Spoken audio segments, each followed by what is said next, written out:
Aye peace 104.3 FM. Adishema. Ememu nyina ha emma kwaba. Okay 101.7 and the neat 100.9 eso. And yakabo ma yedekasiye eba. Hello 101.5 ewo kumase edum. Despite abusano eso ena ewo. Ememu nyina aha emma kwaba. Ensema horo a ACC ewo memono. Semufo ede asuma yen. Yede be mamo sekasiye. Dia wo betino ebi eni.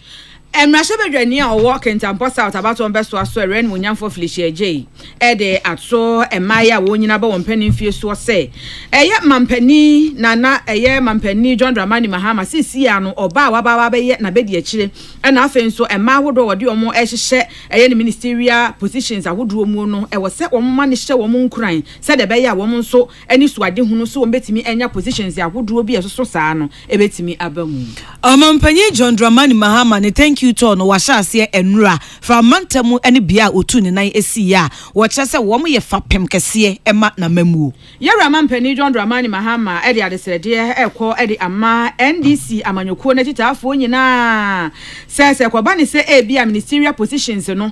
wa mo wudin wo ye adwumaden na nso wudin empie wo mu a wo se emwa ba mu ewo mu kura na wo nso de enam kwan so NDC titafo pipia nkoma kyese ma me mebel eshon no no mo pe se MCE ewo Cape Coast North basa na nanu atankwanya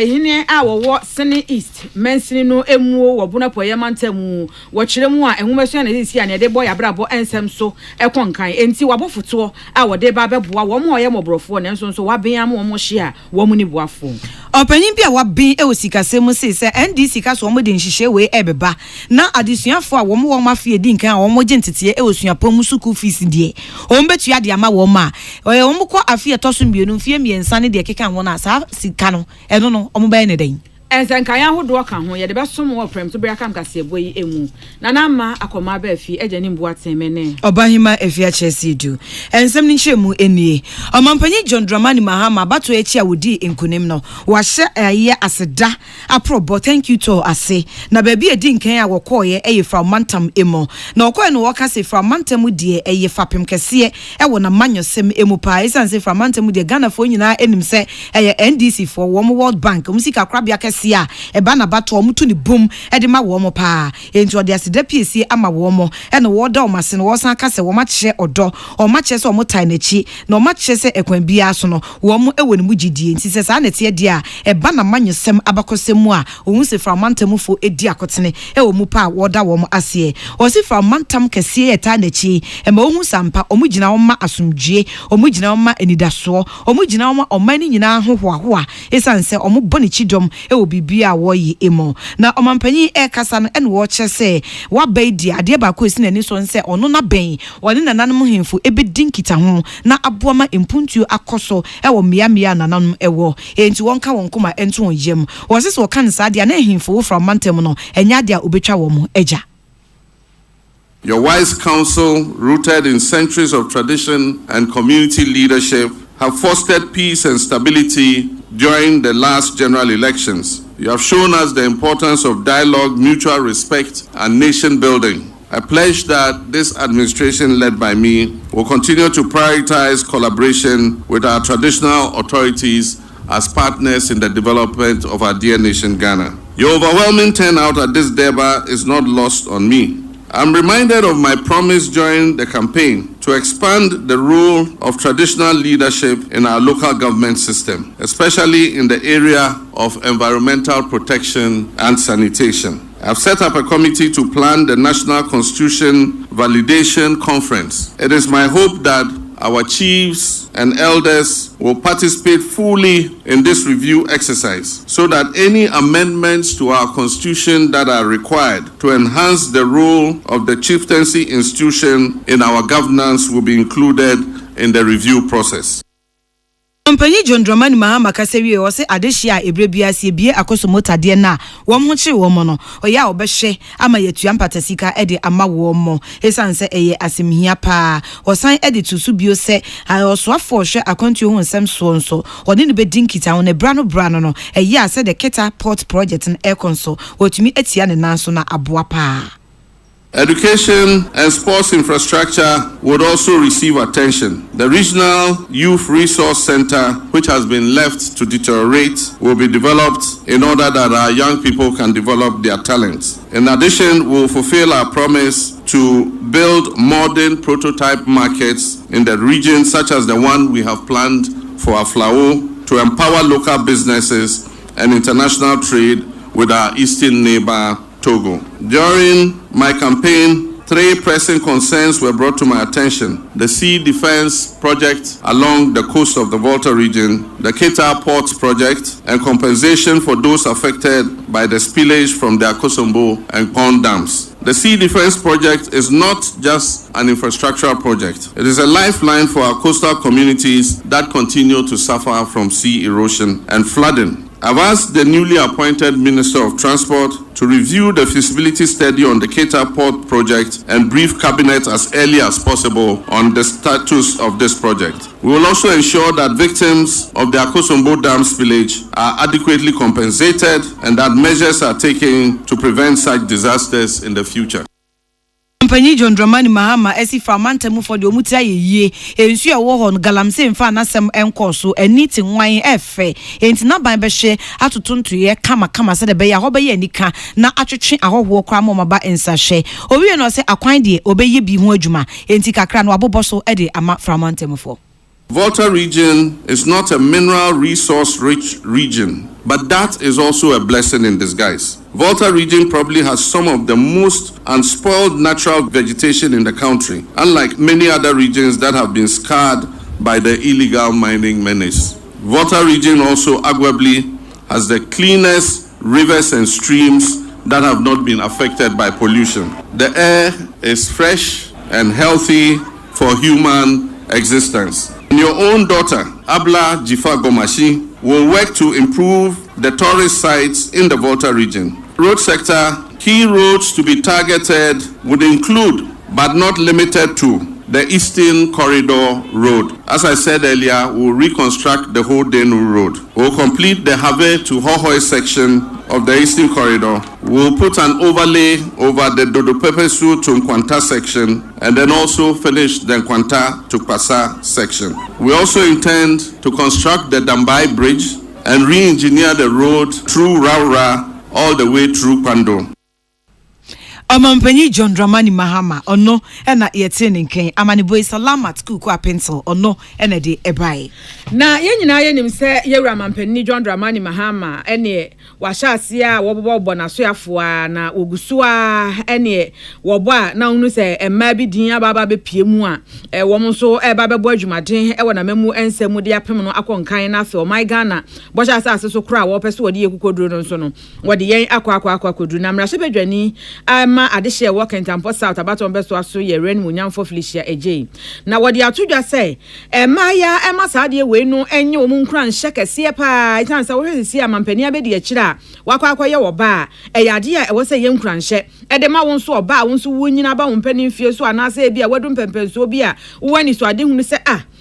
sa position we obi atimi anya oba atimi ediso a menso metimi edu sam pempenso no a na ahye wonkuran na wode abon ho so na ne wo se wo ye bi adwumaden bi a wo se wo ye na wotimi dum sam pempenso no so no ama watimi edu wo so hwe ministerial appointment yi nyina nso a ema bebre no na edi akotini ewo mu ni nyina no enhye nkwada maya enkuran na wo nso anya ni so ade hunu bi aka se ade a be ma betimi aye wo ba nso ebetimi mpo aye ama no aboro so esan so wo ba wo mu a eye eno ena wode ensemi tudwa no ene ye ne no etwe enkomo no worisa ensem we nyina no ede ma ye nsese emmema ede omo age amanyosemu asisi anso emma nso ebetimi de omo ho age amanyosemu ama na boro so ama positions awodo asoso wa bai tre nyina no emma nso etimi afadi so aboa oman no ekanko Eminya bema emma bebre wo Ghana han ma sometime omo fi se bi no ba no ye handicap dabi emma no de me ka che omo so omo hwe appointment we no omo hwe emma ye bo mudin me ba parliament na obi enim se mentime ma because me na me first oba ma lusu a metima kwa asan aba bi entine me hwe de bi a me si bre ya me call ya me ba bi mu no ama me wo ma bebre a they are looking after me omo so person that be omo ba parliament a eti emma no in fact aye Ghana oba bi ade And I encourage a lot of women. Nkaka ye young ones no. Omani ajepa but yeah mamo. I hope say other appointments na aka no ema ebefa ebia 1/3 of it. Enu achire ene ren munyamfo Felicia JS anso de atudwa se wo hwe ministerial appointment bi te se female appointees Onumunyamfo Elizabeth Ofosu Ejare Minister Designate for Trade, Agribusiness and Industry. Ene wo mu akeka ka ho a wo hwe dibra wodo a wo mu atimi afa e wo man mu na wo hwe onu ankasa nso no wo mu portfolio na wankasa wo hwe mpempenso wo maduru e wo abrabo mu a kire se ma akwadre yie e wo de wo mu preso wo betimi enya positions awodo wo preso wo betimi akwakoduru nyina ene wo mabo adwumaden so no matimi de aduru ho no eti so omoma ye ama na ye yi a wonso nso oba no wo for san kranhye no a wonso betimi aye ama no aye yi ama Yashe Ministry of Trade and Industry and Agribusiness. Very broad. Baby a unye obi a wo experience. Ye nyina ye nim tama na wo tourism difference or the ba tourism ministry no bi enwe obetima ye pa. And then yashe ye papa John Mahama, His Excellency, a 24-hour economy. Now, should be a friend because of free region. It's in me many at say a body. They are straight to Chiman stretch towards northern region. Once I want woman, you baby at 24 hours. They will pay alpha one man. Maybe just that you need security in any money, maybe into a man banasa, but not because of your stretching into a president demand.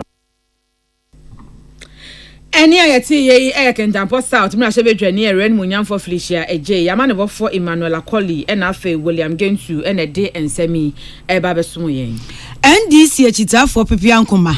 ebi ward coordinators branch executives adada for mabeso pen a wo nyina di akotene e wo party mu e wo Cape Coast ena wo monsa do monsa yem so mo se omampanyi His Excellency John Dramani Mahama se won nominate Era Mabel Ishon na omeye MCE e wo Cape Coast North emfa ema wo mo no a ena wo mo epe wo mo kire se Era Mabel Ishon wa ye adwuma yie e wo party no babunfie adu no wasom se branch propaganda secretary branch women organizer ena se si a oye kwaye constituency communication officer e wo Cape Coast North enti so mampanyi e hwesoma wo somi na opagya no e de no emma wo mo se Cape Coast North MCE a wo mo kuma betom yem se fom ama wo mani je ne awie mo peye pa omso mo kai omampanyi o na daruma ono ana o sinda ban mu de obehwe ama emma na nya di brekra be so hanche mo aduasa de wo mafa enti se ma be se 30% beba de a na Era Mabel Ishon osefata se 30% no omampanyi hwe no tumi edi ni hyemu bie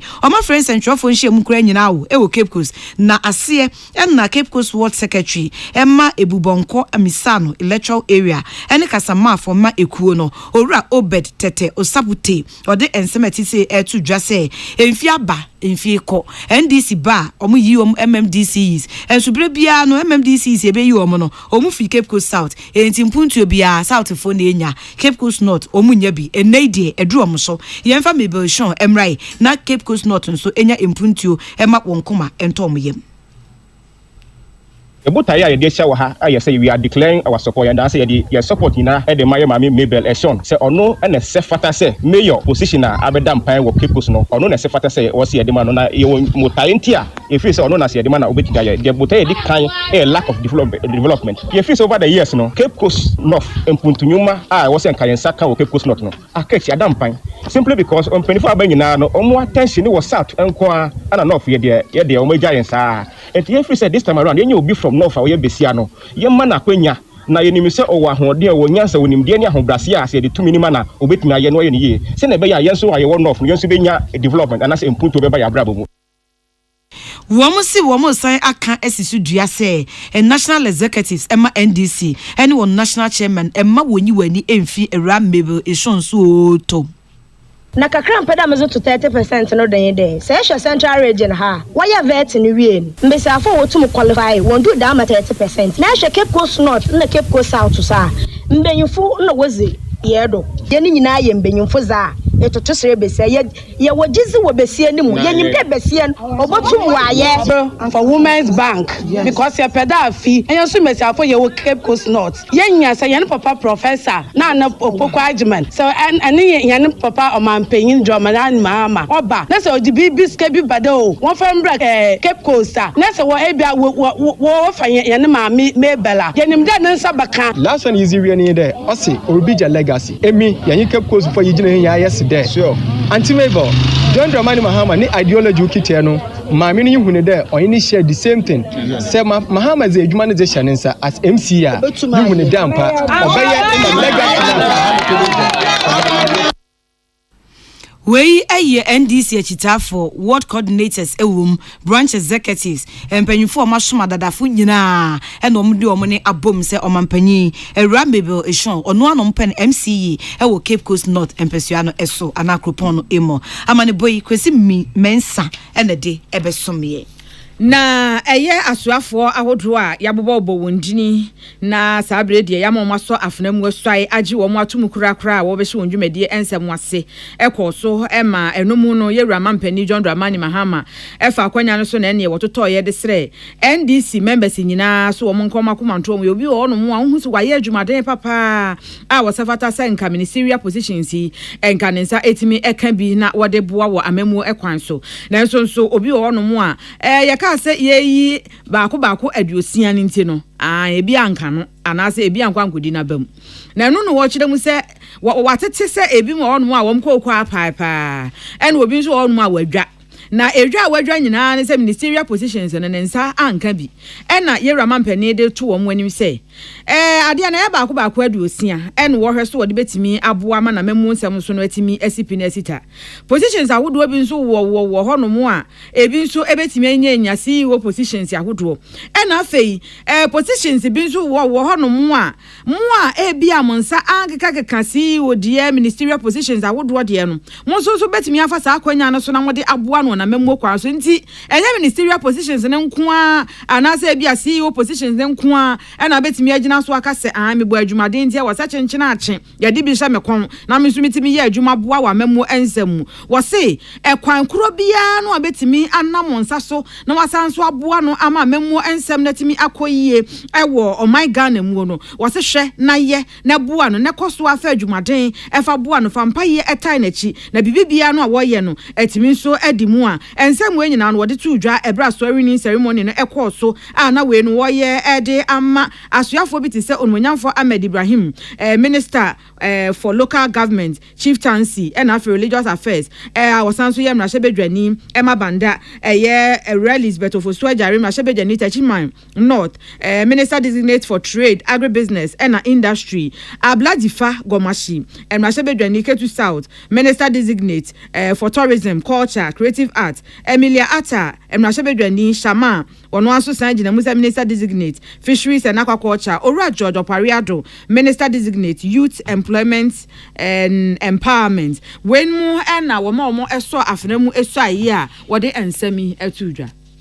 At a symbolic level, it reassures the nation that their resources, which we hold in trust, are not meant for expenditure on the creature comforts of a legion of government officials. Rather, these resources must go into things that matter the most to our people. Putting together such a small team would naturally mean that very highly qualified and well-meaning people, both within and outside the NDC, will not see their dream of securing a position to serve their country in a ministerial capacity materialize at this moment. The exigencies of the time dictate that we change course and gravitate towards an era where emphasis is placed on efficiency and prudent management of our resources. So to the many highly qualified members of the NDC who fought hard to ensure our return into office and who would relish an opportunity to put their talent and skills at the disposal of the country, know that there are many other ways to make your presence and expertise beneficial to this nation. There still remain quite a number of positions outside of ministerial roles, and in due course, you may be called to serve in these capacities. Yera mampani John Dramani Mahama ede to jase se onya ehya se wo bu oman no a obehwe se wode emma ebehye na memu nsemu ene How much you said you are 30% participation and no by a mefam dear. Over no wine pepe sabi watch him set what drew and pempen so be say how much you edunun soa aka to na bro na just say 30% no what drew papa ede ama e man so wona memu ensem. As of the beginning of this week, we had attained 27% women participation in government, with 20 out of the 75 appointees to ministries, agencies, the presidency, and committees being women. This is only 3 percentage points short of the 30% we promised during our election campaign, and which has been passed into law under the Affirmative Action Act. Of course, I recognize the need for more to be done to ensure that as many women as possible find a place in government. And I commit to ensuring that this reflects in the remaining appointments that we're going to make. Any ayati Ramampeni John Dramani Mahama na Yamani Buffalo Clinton akwesi amwako ene de ensemi ebesumo ye. Assembly members omufi electoral areas ahuro bebree ewo Western North ena omani abri omunyina komwa bom se nipa baako ena omo se National President Emma Ghana Association of Assembly Members Honorable Frank Aka Nelson onua no mupiano omo tai na chi saa esan se owura Frank Aka Nelson nani abre opeso okopre edwa ewo Council of State dimu ewo Western North Mantam no emo enti se saa nete dia omo tai na chi na Council of State omo ya bedwafo a na mamra 1992 dia ye di edi juma 1992 constitution no emo mutumi mo makwanya ne bom chidom se oya omomfa afutuo ema omampanyi eba no niema bema omana konkan ene omana nchichiri emu a sa di baby eno Ura Frank Aka Nelson opese okokopre ne de eka ho no eno nti na assembly members omufi electoral areas a ewo Western North Mantam so wo etai na chipa esan se oyobi a nipa yedie ade a odwene ho empuntuo ontoto na se eba no humasua apom din family akade ahoro a waye bi pension hunu owobi nani so ade hu so ekwa akiri wenom ene enema foforo nti omu hu ne se okoka sa Council of State no ho a ebeboa Council of State aba yaba beto no on the 11th February yenyina yeta na chi se onko ye Council of State member na ompre welfare emre assembly members. In fact assembly members here bre papa ene obi yarea assembly member wu na ebeba hokra baba jiska ye bre ye welfare nsensem enti yenyina yeto ye support say ye pese honorable Nelson eni yanim na afi onka ya asem emaye na afi assembly members allowance ye president Mahama apropos no so ese enyi obi no ko na okaka no na yen S Gracia as at now oba West North only one assembly per and etimi atua S Gracia ama assembly members no ya be brain so the proposal say they should be paid from the consolidation fund. President Emma Ghana Association of Assembly Members Naka Esisu dia se Owura Frank Aka Nelson why krado obesom obeye adwumaden wa wogusu ye waye bi ento bekoso aye ama mmabuna ni so ade hunu omumpuntu no abem enu nti ena omani abrio na enye bibia. The reason why I mean ban say presenting near assembly members ya suma amanfo bibre on the Council of State yen na 2 minutes kita ya ton ye 2 minutes dia mo saa che ye ton de mo no mo ntimi amwa ye nti bre ya so say assembly members nyira say Western of nyira say o say ye suma ye nua ba ko na ye nua a ye suma na obitimi akodi djuma ama assembly members nyira na ye Honorable Frank Nelson Aka o san ye assembly member ko na onko for assembly members na development so eba Western of afin so the youth development so eda yakoma so e kwan ye befa so a many stakeholders in never come boom now Western of Yenya invest wa there that makoma so in the sense say we share the natural resources of body they adum ye ya you never be brio ha but we share Western of ye mpuntuo ya kwan yensuo ye school sama ente nkwanim. Electoral Commission Emma Ghana abato aso en essay nyame ya aduma February bosume ne de toso eduba akon na chese Council of State abano ye beto edi ama omei eno ho na assembly members eni abra wo mo ehwe kwan se ekwan bia so se Owura Frank Aka Nelson enya wani ebeje pa kwa me konto boate na edi amanebo efi se ribekwai Western North Mantam ebai na nananom eni atrankwanya wonom ewo basa Traditional Council sini East Mensinimu Buno East Region echiremu asisi anu wesu ansemu ana yede ebo abrabo no so konkan enti se bia wo ye ohene anase wo ye panni bi na wo mpeso bi so wo mantam bi so wo man bi so na se wo ye wadwene se ebia wo bebo onkrofo abro na wo moa wo mo mpia wo mo e wo mesua afemu a ene na daache mu bedi mu dokono kwa nyade ampuntu esem no wo befa ne ntampa efra e wo baby bia no a wo behu hu enu nti ene wo mo efa kwanya we so no mahwese wɔn ankasa bɛbɔ fotuo bi a wɔn de bɛboa na wɔn a sɛbi wɔn mo ɛyɛ adesuafo a wɔn mo abia mo wɔn hyɛ wɔn sɛ na adwene no ɛbosi pisita wɔnim ade ama na boro so ɛwɔ nwomasua nsɛm wo nanso nso fa mekɔ no eni hɔ no no wɔpɛ so wɔkɔtoa na adesua so ɛwɔ tertiary level ana sɛ tertiary institutions ahodoɔ mu na wɔntimi ɛnkɔ no wɔn ankasa ɛbɛhwɛ na ne saa fotuo wei no wɔn nam so na wɔn ɛde sika kakra ɛpia saafoɔ no na wɔn timi akɔ suapɔn bia mu a wɔn ɛpɛ so wɔn ɛkɔ ɛwɔ no ɛnsase no ɛso na ɛde nsɛm wei nyina nto ebra na wo mo edan sa foto we edi e na wo de etu dwa se sia no bepie mu e wo buna poye mantamu ade ba ko a wo mo ka kire wo mu yie pa eye empuntuo ensem enti wo mo ade adesrede etu dwa na wo mo atoto de asre empanifo se hu behia so wo mo beboa wo mo na akwan hodo so bia no metimi ede aprempuntuo sem wo mesua sem ede amasa wo no ade hye no so no wo mo ahwe aye ne pepepe wo kire mu se na nanom abofoto ne de na enso nyo mo nkuto na betimi de sika no atomu enti ankrankra enwumaku ahodo ankrankra bia nyankopon atomu nsem bie a mo hwa mo betimi aso wo mo asene e wo sika fam na foto ne mu ayedu no mo betimi de pia nkwara no wo mo nhwe no wo mo nya ne pepepe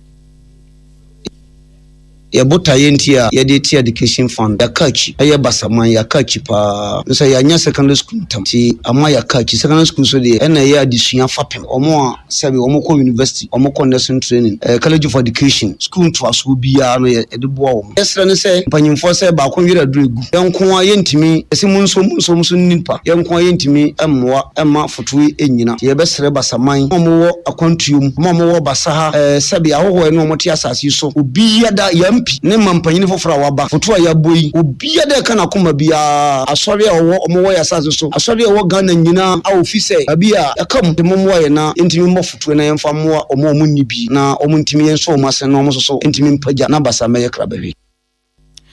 eni ayati ye na wusu sechi otoso miensa wono eye basa na nanu atankonwa hene na afenso wono asagina musa president Bono East Regional House of Chiefs nene enniama no bofo kwabena menu ene de nsami ebesomo ye kratia bi FCOP Nathan Kofi Buache na kache ato edwa na wose wo nyinya ne ntiye ne namframam de otete ne se yesi onu COP Nathan Kofi Buache no wakoye basabasa ya ma ojamom bi asi wo terminals 3 ena terminals 2 a ewokotoka international airport eno no se sansem we ne namframam a chese egu ne di hu fi no enya no kre omanfo emo entungu COP Kofi Buache echese wonu mom eno ma ne ho ye ha ebo modin a eboru a terminal 2 ene 3 ewokotoka international airport ekobo ban ema asumdwe mapa ekoso ka anye sa ekuo bi a wo me ankrankre tamom rasho monsem amoma ye sakasaka ewo terminals 2 ene terminals 3 ewokotoka international airport enti okoye sa no eboa kra ma a passenger fo a wo mo efu wiemhye tu kwan ene enwumanfo mo ye adwuma ene ejapade a ewokotoka international airport no obo ho ban enti nya no krede bia da se onu COP Nathan Kofi Buache mum na wokoye basabasa wo terminal 2 ene 3 a ewokotoka international airport wemhye na bia oda bi enya no krede bia eda enti so manfo tetinsem we ni nam social media ne mframam ni ade a COP Nathan Kofi Buache akachi anane office si asem no emunhyemu eno no enti omanfo mo ti a mumontungu enya no kreda so akwa akodi dwuma bi wo terminals 2 ne 3 a ewokotoka wemhye na bia ama basabasa bi esi na ono ene koye adwuman bo ban e ma bambo ene asumdwe mapa ekoso ewo ho wei ensem a office of COP Nathan Kofi Buache ode ababeto edwa na NCA boss ena wode ensemu etudwe na wei no eye afutu a wode ekọ ede ama NPP amanyoko na titafo nyina na wo kyeremu a wo se last year about why the tintimu so enu 2024 elections no NPP amanyoko ni di ntwose potopa ene se eye wo mo ne yeye wo mo amamuntuo bi ene nyoma bi o mantutu ni yie ene kokofa ba yi o se enam de ensu o wo kyerem se sisi a na adwobrɛw emra eye ekitafo ni nyina enje election results no entum se de etie ne pepepe na mmom no nhye pa obetimi de agu akwan mu na wonom ahwe se enkunimde no betimi afa edisu wo mfempene ne aduonu wotwe wabra ye de abaton be hye so wo 2028 mu no eno no wo anhwe no wo enya ne pepepe na former National Sports Authority boss onmunyam for Robert Safo Mensa ene de nsem we nyina no ekode ama MPP amanyoko ne tiafo nyina wo kire mu se ase hu se ebi mu ebo nwoso kura na ne blame game no kwa na ekoso we na ye na we na ye na we na ye sei wotini nyina no mfa nto ba bi adwobrew emra party nim na afen so oman na somdwe ensem ena ye hia sisi ano endi samanyoko na afa bengo na di so omo pem ama oman no konkan wo na memu ensemu enti sisi NPP fo entoto omo nyama yie na enuoma nyina atimi adi abo omo ewo mfempene ne aduonu ewotwe na owura Robert Safo Mensa na ise yebeka yi a mampani na adodankwa ekufuado eye mampani dada na adodankwa ekufuado ne mpenso na wono ena no ye Director General National Sports Authority as abrede wo kire mu so wode ne dwumade nyina ba awieye na wode adeselede ekọ ede ama party agitafo ese wo munya adwumaden no mo nhwe se de be ye nkunimdi abotire nso ebekọ ede ama omo ewo 2028 abato a ye de bitintim so ni nyina emu near a park and then say a very remaining calm. If you say, ye be remaining calm and a bit boying, I mean, yet me reflecting on the situation. Now, yet me who the way forward. Now, it has been so I'm stressing remaining calm. They say, them saying could go by, you know, hooliganism kakra because good situation like this. Perspective criminals scrap is almost take advantage the other day. Now I don't know why we need to be MPP for so I lose so what yes MPP must so sorry say ye kwa kodi anyone now more yes ani mana kushia and how written the basa ya bomb na onmonyan for Robert Safo Mensa esan so ekasaye defa wo mu se empanifo ema wo mama nensa asifom ewa afomantam na wo mama NDC amanyokuo edi nkunim ewa mantam no emu ai no ne ye de edi kan kora nkunim de abotre no ko ye de ma NDC amanyokuo se eba ne sen ubahafo nkunyansia ne wo MPP o 2 traditional seats memfa 3 as Stephen North because the filmra minu putting late on aboko ejeno 2000 in lusu akunya bi awani anti beka sa betra be akunya de wo ne to aso miensa economy na be traditional city nti sa akunya miensa o di nim say enye den a nke bitima woni nti bra e lusu asunafo north with such a huge margin e lusu asutifi north na afede otum say ebro no ano odi nti no kwase beka sa anya me nwanwa na meboa me nwanwa enu nyina nti ne be hia say MPP ma e be din na ya tune deeply it say on national dynamics I affected there. But concerns be as on the dynamics. There's a concerns in 24th. Any onmonyan for Robert Safo Mensa, Kane Director General National Sports Authority. Na yamande wofo Joe Power ene de ensemi eba sumoye. Owura Eric Chebafo ebenisika semu a waben pa ene wo to bi mane NDC amanyuko se wo mo policy ana mo nhihye bi wo mo se wo mo ba adesuafo mo gentete osuapom wo mo afia edinkan first year university students wo betua wo mo fees edi ama wo mo no ehwehwe na so kakra Owura Bafo se koba se wo mo tua adesuafo mo dinkan fees edi ma wo ma wo mo fie etoso mienu miensa ne de etwato no eno no aban ne be ne de eno de wo ma na betua na se eno no ebekwa kosi hi enti hono aban no mra biu ehwehwe na so na Owura Bafo ni peace kase etwetwe nkomo eno wo ka se NPP aban be ye bi the FSHS ebai ena NDC fo nso bai wo nso na mo mbetu ne se obi ye disuani na oje ntete ewo suapon emu a ne first year ne de ne fees no mbetua e de ama che se vetting kwa ekoso yi osoafo ohwe ngomesua won nsem so kan se de wo mo medi nkan tua omo fees dada omo adusuafo edi nkan suapon mo no aban ne be hwe se school fees ni nyina no obesan de ama wo mo ama won sa kan wo ma de enu na opanyi ebisa ho asem se ekoba ne sa na ekosei this policy we know and said that get policy here some of us it me here China for as so say policy papa online say free SHS e buy ya abai so mu ano do kono do wi entia first year tuition be the amount o second semester o fees so very day and so man be na omo am planning strategically and also have its effect on the other side of expenditure of the government. Each year the finance minister designate and so Akan say cutting down government expenditure. Now we are cutting down government expenditure. We know so say that and also ni nyina so no asensebe Opanyi echima wo se ono owura baafo de o hwese de niema nyina ekwa ono abuhayo na idusu oye obi a waben e wa amanyosem emu enna onim se wonim de osuahuni de wabai enwumasua fm no obe na fam de bia esanse ndi so enso eno maban e wo so Enra, Osha, Honorable Haruna, it was named some of the two na or fa the first year or university say Oba Omuma training which year at the Amamono. Can you force the friend is over to Wabawa 99 is so. It is a Honorable Haruna as an astute politician. Yeah, what better ministerial and Yamwa say obit me and yes, Sikano at the upper. Secondly, the Bebusa said the sustainability in the crowd, the continuity of the students in the crowd, say, and no students, I won't forget Bria no more friend. It was say, Omo dear, and that would be or the mom will say, Omoma, edit me, I go school. No matter we say, na a no cray.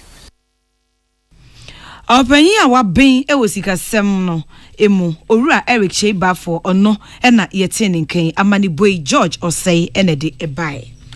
Na makers and partners one more audit firm one more this ready omde kwadi ama aban ni wo se ehu behia se Emission Levy Act 2023 Act 1112 no aban be hwe na wasan akoso biem ekwo moji tumu a enkebe ya ne depa na wo kyeremu se we nyina ne beboa ama emframa hunu aya na enena nenam ewiemu na afei so pollute environment no ni nyina ne betimi ate so wose bi te se ahyan bi wo no mu ahu se nezo so no asenti wona ma ne enwusie bose tatatata sa no na ya kwa so na afei de enwusi hunu na afei de gbabeja adasan so ba san so apomuden ensem won kan ne so aya na akwakoye bibi e wo ho no enti wo de emission levy no eba ebetimi aboa na so omugi tumu a ebetimi aboa ma omanfo nso ahun kwan befa so a won betoto wo niama yi wo se yeyi eto agege no kra to nchen a se ebi a woje nipa bi to oyete mamuni ana se oye de hye bi a wote oman mu na woje ne to no enye se ebi a woje ne to an se woje ne to woje to no na wode atwe nipa na so kakra no wonu se mekura me tu ato wade we so enti ade we se me ye ni yie se ne be ya enkonko ba se ebi a obesan ato akoso na wadi ensemhunu wo bibi a ye je no sika ede afa ho wode a wo ye nyina mu no enti owura wo Fred nene adiko a wono eye advisory partner makers and partners ensem a wode ekode ama aban ne wo se won de won hwe na Emissions Levy Act no wonje entum so wo mo agitum a betimi aboa ye pa nsem we nyina no wode to dwa ebra Environmental, Social and Governance Forum so a we University of Ghana Business School Accounting Association wo money makers and partners and the kambo mo hweye ema no eba so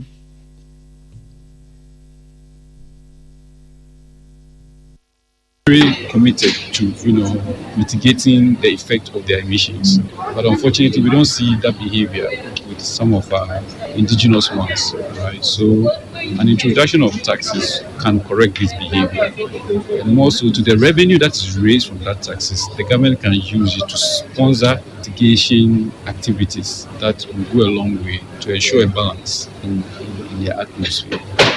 Perhaps the government did not have revenue to do that, but emission taxes will provide the money to be able to do that. And I also want to say to the government that the taxes should not just be targeted at motor vehicles, but industries,